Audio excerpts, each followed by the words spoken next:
O'zim Chempionlar Ligida insof bilanda ketma-ket 3 marta Chempionlar Ligini yutgan klub. Nimalar qilib tashladi? Interga qarshi o'yinda javobsiz 5 ta gol Mbappe ketishi bilan PSG chempion bo'lyapti. Lekin murabbiy tanlashda shuncha yil xato qilgan ekanda Parij. Shomurodov kayfiyati juda yaxshi, Romada oxirgi o'yinlari juda ham zo'r. Abduqodirning kayfiyati yaxshi, uylandi. Abduqodir kayfiyati zo'r.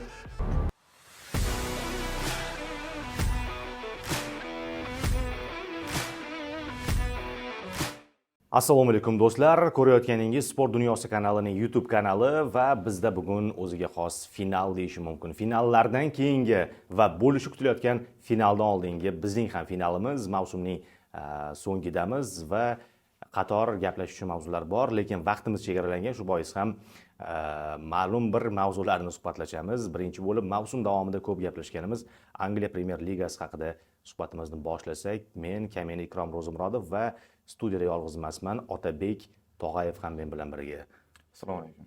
Xush kelibsiz.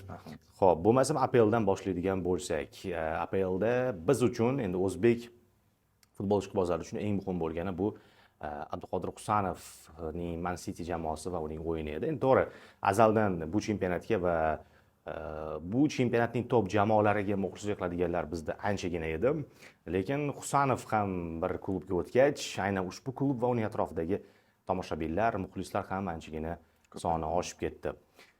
Va Liverpool chempion bo'lganligini ancha oldin aytganmiz, chunki ancha oldin hal qilib bo'lgandi Arne Slot jamoasi chempionlikni. Bu haqda ko'p gaplashganmiz. Endi o'sha City atrofida gaplashadigan bo'lsak, City nihoyat Yevropa Chempionlar Ligasi yo'llanmasiga ega chiqdi 3-o'rin bilan va Husanov mavzusi. Husanov nega o'ynamadi degan mavzu o'zi qishdan buyog'iga bir global mavzuga aylanib ketdi va shunga har xil farazlar, taxminlar chiqyapti. Eng so'nggi faraz endi agar Abduqodir Man City safida 10 ta o'yin o'tkazsa, Lansga City 5 million yevro yoki funt sterlingmidi o'tkazib berish kerak bo'lgan ekan. Shunaqa gaplar ham chiqyapti. Va 9 ta o'yin o'tkazganligini aminobodga olishimiz kerak Husanovni. Shunga nima deysiz? Endi o'sha farazga sal kulgili faraz qilishyapti-da.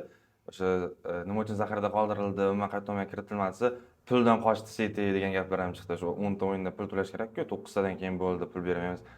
Endi bu baribir o'zi qanday bo'lib qoldi Husanovning voqeasi? Husanov nima uchun birdan o'ynab ketdi? Nima uchun bunaqa olovga tashladi? Boshqa variant yo'q edi Pepda. Keyin nima uchun o'ynamadi? Bu yoqda Orelli yaxshi ochilib ketdi. Buni ko'p gapirdik. Bu boshqa variant yo'q-da, bu boshqa variantlar kerak emas, boshqacha fikrlash endi. O'sha yagona sabab shu. Zaxirada qoldirish sababi ham Husanovda o'zi kelajak uchun olib kelganini Pepda hamma bilib turibdi. Lekin baribir biz o'zbekligimiz uchun, Husanovga muxlislik qilganimiz uchun shunaqa o'zimizga ma'qul variantlarni ko'rib chiqyapmiz-da. Endi bu bizga o'zimizga yoqadigan variantlar deylik. Boshqasimi, xullas shunaqa gaplar ham chiqdi endi. Bilmadim bu qanchalik asosli va to'g'ri. Har holda Husanov 9 ta o'yindan keyin u yog'iga zaxirada qolib ketdi. Hattoki qaydnomaga ham kiritilmadi so'nggi o'yinlarda. Xullas shunaqa Husanov va City mavsumni yakunlab oldi, 3-o'rin. Keyingi mavsumda bu Yevropa Chempionlar Ligasi yo'llanmasi degani, agar Husanov jamoada qolsa va u yog'iga asosiy tarkibdan o'rin olsa, menimcha hammasi joyiga tushib ketsa kerak. Oldinda esa hali klublar o'rtasidagi jahon chempionati bor, unda ham aynan Abduqodir o'ynashi mumkin. Plus shuningdek Angliya Kubogi final ham bo'lib o'tdi, buni ham aytib o'tishimiz kerak. Orada va Kubok finalida Manchester City Crystal Palace ga qarshi o'ynadi. Ko'pchilik kutgandi, balki Husanov hech bo'lmasa o'ynamasa ham mana shu Angliyadagi ilk titulini qo'lga kiritadi degandik. Yo'q, afsuski City finalda Crystal Palace ga yutqazib qo'ydi va Crystal ham o'z tarixida ilk bora sovrindor bo'layotgan ekan APL doirasida. Va Crystal Palace keyingi mavsum adashmasam Yevropa Ligasida o'ynaydi endi bu bilan va mana shunaqa natija qayd etdi. Ha. Shuningdek, APL turnir jadvalida Liverpool chempionlik qayd etganligini aytdik. Arsenal doimgidek ikkinchi bo'lib qolyapti. Artetaga bilmadim nima yetishmayapti. Oxirgi 3 mavsumda bir xil o'yin, bir xil natija va ikkinchi o'rin bo'layapti. Vaholanki o'tgan mavsumlarda, ayniqsa o'tgan aynan mavsumda jamoa chempionlikka juda qattiq da'vogarlik qilayotgandi, City bilan oxirigacha kurashgandi, faqat shu oxirida imkoniyatni boy berib qo'ygandi. Cityga bu yil esa endi Liverpool anchagina o'zib ketdi, Arsenaldan ham, boshqa jamoalardan ham. Xo'p, shuningdek, City 3-o'rinni olganligini aytdik. Chelsea 4-o'rinda, Newcastle 5likni band etdi. Aston Villa, Unai Emery'ning Aston Villasi esa afsuski Yevropa Chempionlar Ligasi yo'llanmasiga ega chiqa olmayapti va keyingi mavsum bu jamoa Yevropa Ligasida o'ynaydi. Bu mavsum endi o'sha Chempionlar Ligasida PSJgacha yetib borgan Aston Villa yaxshi taassurot qoldirganda, har holda katta bo'lmagan klub, katta bo'lmagan, yorqin bo'lmagan tarkibi bilan shu bosqichgacha yetib kelganligi ham katta natija edi. Ammo endi keyingi mavsum bu jamoani Yevropa Ligasida ko'ramiz. Unai Emery esa aynan Yevropa Ligasi mutaxassisi deyishimiz ham mumkin. Shu Ispan jamoalaridan 3 marta chempion bo'lgan ketma-ket va endi balki Aston Villa bilan Yevropa Ligasida nimadir qilishi mumkinmikan keyingi yil. Qizitib beradi lekin. Bu boshida o'ylagandim, Newcastledan ko'ra Aston Villa baribir tajribasi bo'ldi, yaxshi taassurot qoldi Chempionlar Ligasida. Newcastledan ko'ra Aston Villa chiqqani yaxshiroq deb o'ylagandim, lekin Yevropa Ligasini ham qiziqroq bir o'tishiga ham Newcastledan ko'ra Aston Villa ko'proq hissa qo'shishi mumkin-da. Chunki bu yerda Unai Emery'ning tajribasi yaqqol ustunlik qiladi baribir. Jamoalardan ajralib turishiga ishonchim kam bo'lmaydi boshqa jamoalarga nisbatan. Ha, albatta endi bu yerda jamoa tarkibining saqlanib qolishi ham muhim rol o'ynasa kerak, chunki bir qancha o'yinchilarga boshqa top jamoalar qiziqish bildiryapti. Shu jumladan Marcus Rashford Barselonaga transfer qilinishi borasida fikrlar, mishmishlar chiqyapti. Bular hali endi rasmiy emas, lekin shunaqa ehtimol borligi aytilyapti. Balki yangidan jamoa tuzar keyingi mavsum. Unai bu ham qiziq bo'lsa kerak nazarimda. Shunaqa va Nottingham Forestni ham aytgan bo'lardim, 7-o'rinni band etdi. Bu jamoa butun mavsum davomida kuchli to'rtlikdan deyarli tushmadi. Hatto ma'lum vaqt 1-o'rinda ham yurdi menimcha, Liverpool bilan bir muddat bahslashdi, lekin keyinchalik tushib ketyapti va balki o'zi uchun munosib bo'lgan, adashmasam tarixdagi ilk Yevrokubogi Yevropa Ligasida keyingi mavsum o'ynaydi. Bu ham e'tiborga molik bo'lgan natija. Va tushib ketgan jamoalar Leicester, Ipswich Town, Southampton. Ipswich va Southampton ham o'z yo'liga-yu, lekin Leicesterning yana quyi divizionga tushib ketishi va bundan bu yog'iga ya'ni APLga qayta oladimi jamoa yo'qmi degan savolning ham dolzarblashayotganligi ham bor gap. Chunki Jamie Vardy uzoq yillik faoliyatidan so'ng Leicesterni ham tark etishini ma'lum qilgan. Endi oldingi o'sha Leicesterdan asar ham qolmayapti, ya'ni o'sha chempion bo'lgan jamoadan. Nima bo'ldi o'zi Leicesterga? Chempion bo'lgan jamoada mahlislar bor edi. Bu Vardyning eng pikka chiqqan formalari edi. Endi yana APLga qaytmasligi so'roq ostida, chunki Vardy ketmaganda ham qanaqadir nimadandir umid qilsak bo'lardi. U endi Vardyning ketgani ham bu chempionshipga tushib ketgandan keyin boshqa bir nomdor, bir o'z tortadigan lider futbolchilar ham ketishi hech gap emas. Agar endi klub rahbariyatiga bog'liq bu yog'i, qancha moliyaviy tomondan pul ajratadi, qanaqa murabbiy olib keladi va qanaqa motivatsiya beradi futbolchilarga ko'rish kerak bu yog'ini endi. Lekin shaxsan menga qiziq bo'lardi, xohlardim o'zim Leicesterning APLga qaytishini. Albatta endi Leicesterning APLga qaytishini xohlaydiganlar ko'p menimcha yurtimizda, chunki o'sha fantastik ertaknamo chempionligidan so'ng Leicesterga muxlislik qilayotganlar, muxlislik qilishni boshlaganlar ko'p edi. Har holda qanaqadir simpatiyasi bor bo'lgan insonlar anchagina edi. Shunaqa. Va eng kutilmagani bu Tottenham 17-o'rinda, MU 15-o'rinda mavsumni yakunlaganligi bo'lyapti. MUda juda katta pasayish bo'ldi bu mavsum ham, oxirgi yillardagi eng yomon natijasini qayd etdi. Yevropa Ligasi finaliga ham chiqdi, lekin u yerda yutqazib qo'ydi. Tottenham esa APLda 17-o'rinni olib, Yevropa Ligasi g'olibiga aylandi. Buni ham alohida e'tirof etishimiz kerak, chunki o'sha finaldan keyin hali dastur tashkil qilmagandik. Ushbu final haqida ham ikki og'iz gaplashsak, Tottenham MU finali, inglizcha final, g'olib jamoa APLdan 6-chi bo'lib Chempionlar Ligasida qatnashishi ma'lum bo'lishi aniq edi. O'sha finaldan avval va Tottenham o'z tarixida mana shunday titul yutyapti. Tottenham nihoyat titulli bo'ldi Yevropada. Umuman o'zi faoliyatida oxirgi ancha yillardan beri, adashmasam 40 yillik davrda Yevropadagi ilk titul, undan keyin esa 2008-yillarda adashmasam Angliya Kubogini yutgan, Liga Kubogini. United loyiqroq edi Kubok yutishga, chunki mavsumda biror marta mag'lub bo'lmagan jamoa, lekin Tottenham yutgani odamni bir quvontiradi.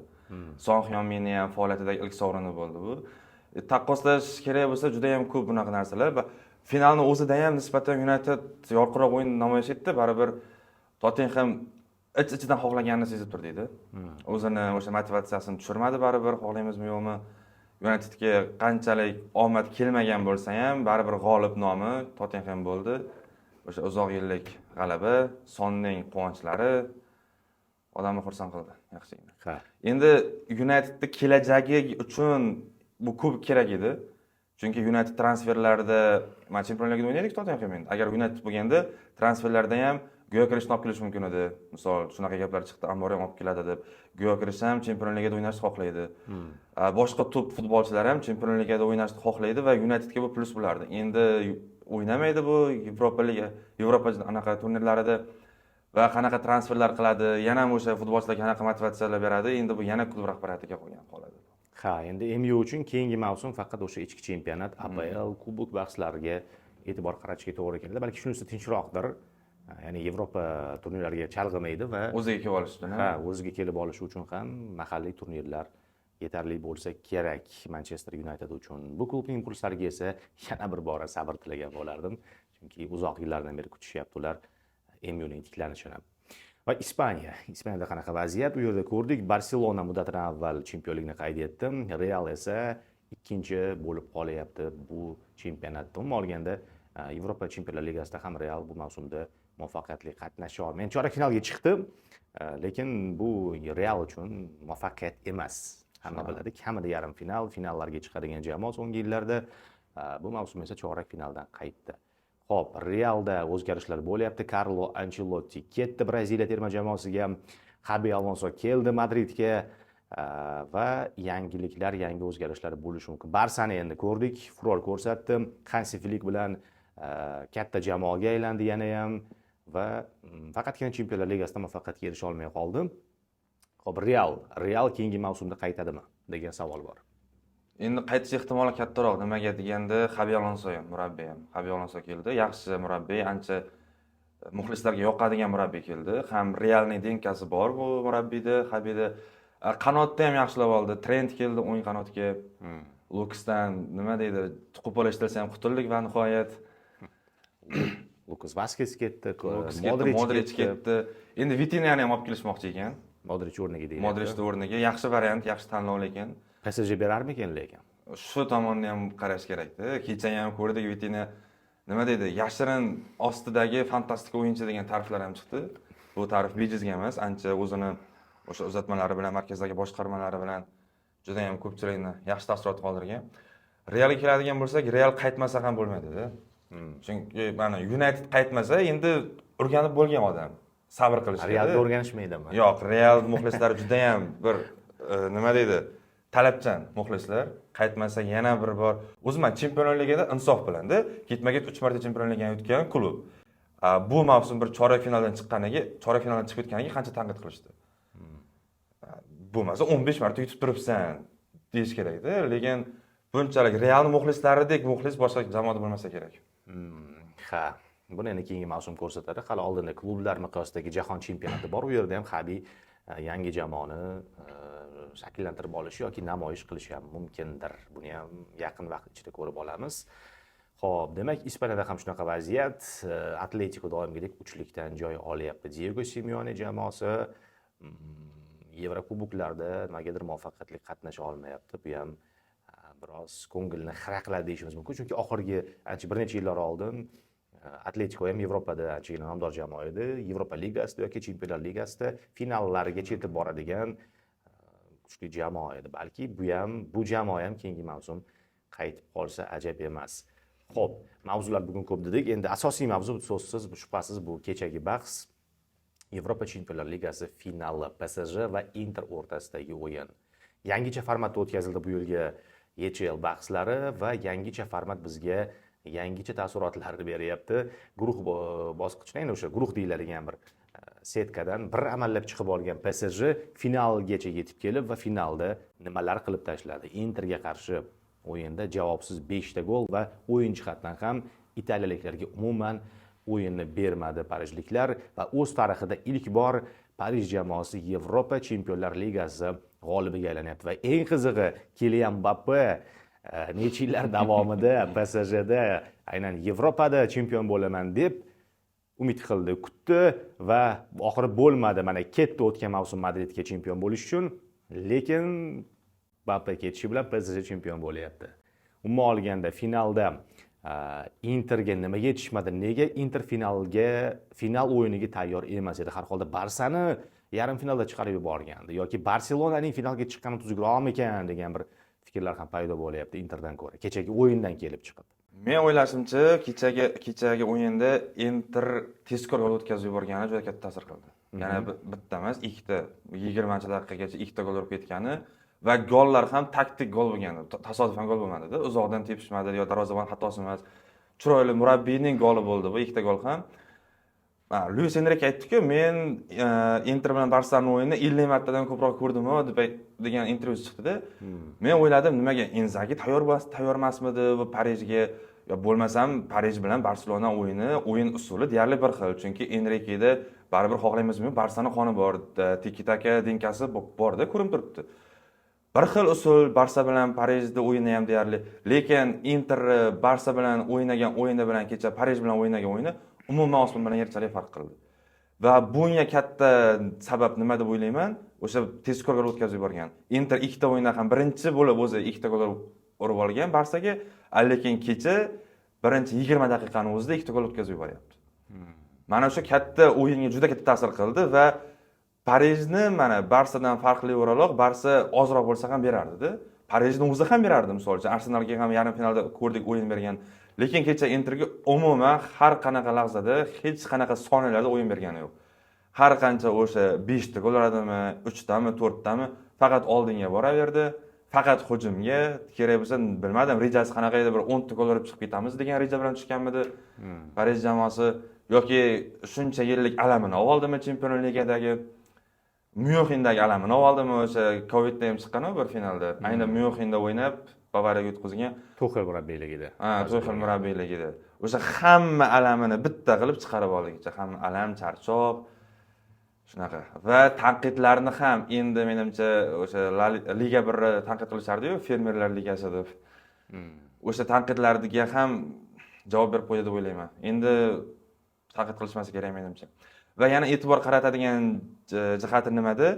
Agar Liverpool o'shanda chempion Parijni yutib chiqqanida Yevropa musobaqalarini hammasini Angliya jamoalari qo'lga kiritar ekan. Konferensiyalar ligasini Chelsea yutdi, Yevropa ligasini Tottenham yutdi va agar PSJdan qutulib chiqqanida Liverpool hech kim emas edi. Arsenal. Endi Liverpool kuchliroq Arsenalga nisbatan. Liverpool kuchli, lekin chiqib kela olmadi shu bosqichgacha. Arsenal keldi yarim finalgacha. Arsenal yaqin edi Liverpooldan ko'ra finalga chiqishga. To'g'ri. Va bir qadam qolganda Arsenal Realni mag'lub etgan jamoa finalga chiqa olmadi. Shu Yevropa jamoalarini, Yevropa musobaqalarini Angliya jamoalari qo'lga kiritsa hech kim emas edi. Sal qoldida bir voqea bor. Ha, o'zi ingliz jamoalari Yevrokuboklarda har yili finallarsiz va finallarda titullarsiz qolmaydi. Bu mavsumda mana ikkita ingliz jamoasi g'olib bo'ldi. Yevrokuboklarda faqat Chempionlar Ligasi finalida biz ingliz jamoasini ko'rmadik. Ha, Liverpool ham zo'r boshladi chempionatni, hech qaysi jamoaga yutqazmadi. O'sha jadval bosqichida va eng qizig'i guruhdan chiqishi bilan turnirni tark etdi. Bu esa sensatsion natija bo'ldi aslida. Parij ham guruhda eng oxirgi o'rinda zo'rg'alanib qolgan jamoa edi. Shuni aytyapman-da, o'zi zo'rg'a guruhdan chiqqan jamoa finalgacha yetib keldi. Yutib ketyapti. Va haqiqatdan ham o'sha uzoq yillik alamlarini, dardlarini mana shu o'yinga to'kib sochdi va chempion bo'lganda ham kecha shunchaki bir tasodifiy yoki qiynalib yutilgan chempionlik bo'lmadi. Bemalol juda katta total ustunlikka bo'lib va gollar shosini taqdim etib mana shunday chempionlikni qayd etyapti va Parij jamoasi mana shu umuman olganda bu yil o'zi bu mavsum parijliklarning yili bo'ldi deyishimiz mumkin. O'zi ichki chempionatlarda ham barcha titullarni yutdi, kuboklar, Fransiya chempionati, chempionligi va mana endi Chempionlar Ligasini yutyapti. Bu yoqda endi oldinda klublar miqyosidagi jahon chempionati turniri va super kubok bahslari ham bo'ladi keyingi mavsum oldidan. Shunaqangi yana qo'shimcha titullarga ega chiqishi mumkin. Arablarning homiyligidagi jamoa. Yana bir narsa lekin achinarli, shuni ham bir kecha radio efirda ham ko'p tilga oldik. Lorenzo Inzagiga rahmim kelyapti deb aytdim. Nimaga? Chunki bechara butun mavsum davomida Italiyada birinchi o'rinda bordi va oxirgi o'yinlarga kelib kutilmagan ochkolar yo'qotib, Napolini o'tkazib yubordi va Napoli chempionga aylandi. Agar finalda yutqazsa eng omadsiz va achinarli inson Inzagi bo'lsa kerak deganim haqiqatdan ham kecha mag'lubiyat ham oddiy mag'lubiyat bo'lmadi. Yirik hisobdagi mag'lubiyat, umuman o'yini o'xshamadi, jamoasi o'ziga o'xshamadi, balki tayyorlay olmagandir. Interni finalga balki PSG ko'proq tayyorgarlik ko'rgandir Interga qarshi. Xullas Inzagi kecha ham anchagina asabiylashdi, sariq kartochka oldi o'yin davomida ham va mana shunday xayrulloga aytganlaridek dengizga borib cho'milma yoki suv ichmay qaytgandek bo'ldi. Shunaqa ibora ishlatishimiz mumkin. Afsuski achinarli holat Inter uchun. Umuman o'zi Inter uchun ham achinarli holat. Nimaga? Chunki oxirgi 3 ta mavsumdan ikkitasida Yevropa Chempionlar Ligasida finalga chiqyapti va yutqazib qo'yyapti. Mana shu tomoni juda achinarli bo'ladi va Inzagiga ham hech qancha vaqt oldin treble qayd etish mumkin bo'lgan murabbiy oxiriga kelib birorta kubok olmoqda. Mana shunisi bir shu insonga nisbatan achinarli bo'lyapti va bu klub muxlislariga ham. O'zim olganda ancha yillar oldin Inter ancha kuchli jamoa bo'lgan, lekin orada bir sho'ng'ish bo'ldi, pasayish bo'ldi, hatto o'sha A seriyaning so'nggi o'rinlarida xuddi MU kabi yuradigan jamoaga aylanib qolgandi va mana oxirgi 3-4 yilda Inter ancha kuchaydi, yuqori o'rinlarda finallarga chiqyapti. Shu ham aslida o'zim olganda katta natija bu klub uchun. Va yana bir narsa, futbolda murabbiy imzosi juda ko'p narsani hal qilishini men oxirgi paytlarda his qilyapman, tushunyapman. Shu jumladan o'sha PSJning murabbiyi Luis Enrikeni ham salohiyati aynan ushbu chempionlikka eng asosiy sabab deb o'ylayman. Chunki mana ungacha qancha yulduzlari bor edi. Mbappe, Neymar, Messi, Di Mariyalar hammasi shu yerda edi, eng kuchlilar. Lekin murabbiy tanlashda shuncha yil xato qilgan ekanda Parij. Shuncha yillik xatolari evaziga mana qoqildi, lekin bu yilgi tarkib oldingilardek kuchli emas. Ko'pchilik yangi kashfiyot futbolchilar, o'sha Duelar, Barkalyalar, Vitinyalar endi mana ko'zi ko'rinayotgan futbolchilar. Xullas murabbiy faktori bu yerda birinchi o'rinda ekan va Enrike o'zi u haqida bir ta'sirli hikoya bor, buni ko'p gapirganmiz. O'zim ham shu haqda videolar qilganman. Qizi bilan bog'liq ham. Shu Barselona bilan chempion bo'lganda 2015-yil, 10 yil bo'lgan ekan, shunga ham oradan 10 yil o'tib chempion bo'lyapti. Buni ham aytib o'tish kerak. Yana treble. Ha, treble bilan birgalikda. Xullas o'shanda chempion bo'lgan, uning yonida qizi bo'lgan, qizchasi bilan o'sha finalga tushib, biroz suratlarga tushib, esdaliklar qolgan. Lekin oradan vaqt o'tib o'sha qizida saraton kasalligi aniqlangach, u vafot etgan.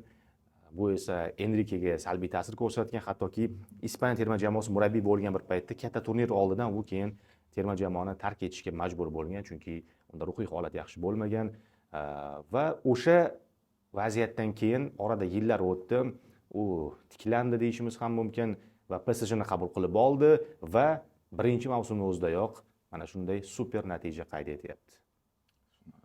Juda bir kino yozsa bo'lardi, mana shu yaxshi bir ta'sir chiqaradi. O'zi mana shu haqda video qilganda ko'pchilik yozibdi, "Sen nima kino olyapsanmi? Bu kinomi? Senga kinochi bor, kinoingni qil, ishingni qil" deb yozgan ekanda. Bu kino emas, bu hayot.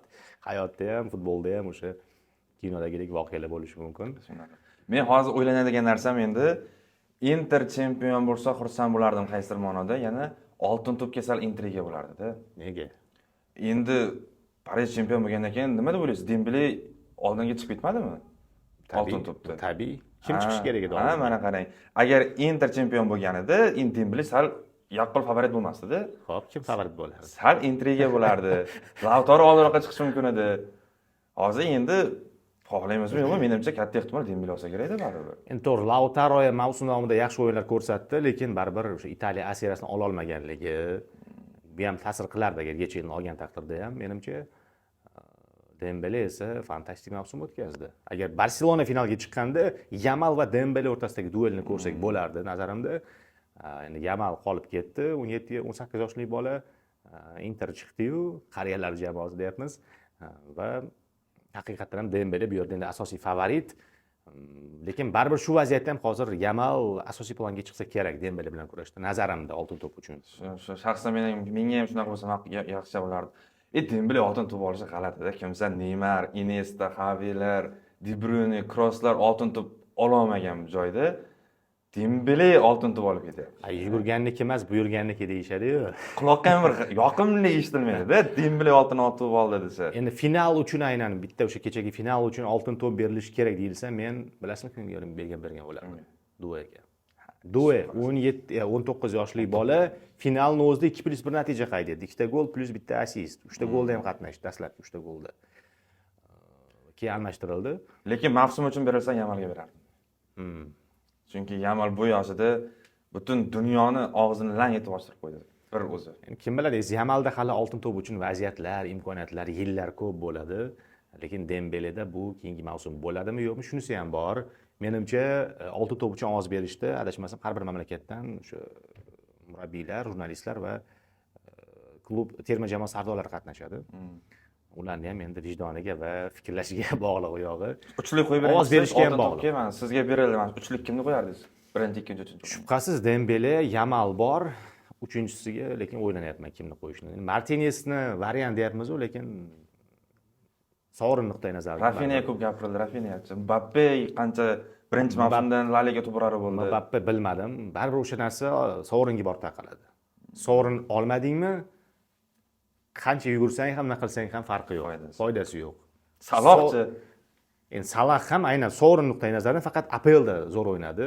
APLni yorib yubordi. Tarixdagi APLdagi eng yaxshi misrlik Afrika qit'asi vakiliga ham aylandi. Lekin Chempionlar Ligasida hech narsa qila olmadi. Kutgandek, men o'zim ham kutgandim. Balki bu yil Liverpool zo'r ketyapti. Agar Chempionlar Ligasida ham yuqorilarga borsa, chempion bo'lsa, Salahning yili bo'ladi deb kutgandim, lekin yo'q.